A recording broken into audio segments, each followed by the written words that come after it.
لەگەڵ گەرمی کەش و هەوای عێراق دۆخی سیاسیش لەم وڵاتە ڕۆژ لە دوای ڕۆژ گەرمتر دەبێت. ئێستا عێراق لە تونێلێکدا ڕێدەکات کە ئەو سەری دیار نییە.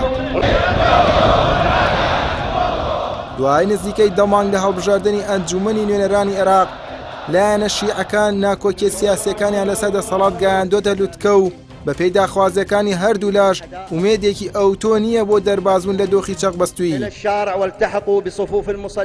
بۆ درێژەدان بە ناڕەزایەتیەکان لەسەر پێگەێنانی حکومەت لەلایەن چوارچێوی هەمانگیەوە ڕەوتی سەدر نوێژی هەینی یەکگورتیان بە ئامادەبوونی سەدان هەزار لایەنگیری ئەو ڕەوتە لە گۆڕەپانی بۆنەکانە ناوچەی سەوز ئەنجامدا. کەوتاری هەینی لەلایەن سەید موهەنەد موسەوی پێشکەش کرا و تێیدا جەختی لە بەڕێوەچوونی هەڵبژاردننی پێشوەختە کردەوە و هەروەک سەدر پێشتر داوای کردهبوو. ئەویش بەخواستی گەلی عێراقی ناوبرد. ئاماژەی بەوە کرد کە بەوەی سیستەمی پشک پشکێنە عێراق بۆتە دیلی گەندەڵی، وتیشی نابێت ئەوانەی شکستیان هێناوە بۆ وەرگرتنی دەسەڵات بگەڕێنەوە. لەلایەکی دیکەوە چوارچێوی هەماهەنگی سوورە لەسەر کۆتایی هێنان بە حکومەتی مستەفا کازمی بەر لەوەی پەنا ببرێتە بەر هەڵبژاردننی پێشوەخت. هەروەک لە کۆبنەوەی ڕۆژی پێنجشەممە لایەنەکانی ناو چوارچێوە لەسەری ڕێکەوتبوون. پێشتریش بڕیاریان داوە مەحەمەد شیاع سۆدانی سەرۆکایەتی ئەو حکومەتە بکات.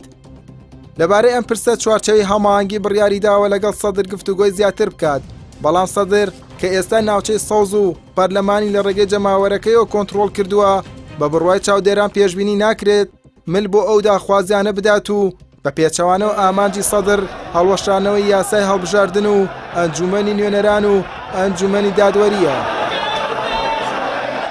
هەروەها سەبارەت بە خۆپیشاندانەکان مەحەممەد حەلبوسی سەرۆکی ئەنجومەنی نوێنەران جارێکی دیکە جەخت لە پشتیوانی کردنی لایەنگرانی سەدر وە بەڕێوەچوونی هەڵبژاردننی پێشوەختە کردەوە و وتی ئەنجومەنی نوێنەران نوێنەری ئەو گەلەیە، لە هیچ دۆخێکدا ناکرێت ویست و خواستی جەماوەر پشتگوێ بخرێت کە خۆی دەبینێتەوە لە بەڕێوەچوونی هەڵبژاردننی پێشوەخت هەروەک سەید موقتەدا سەدر داوای کردووە.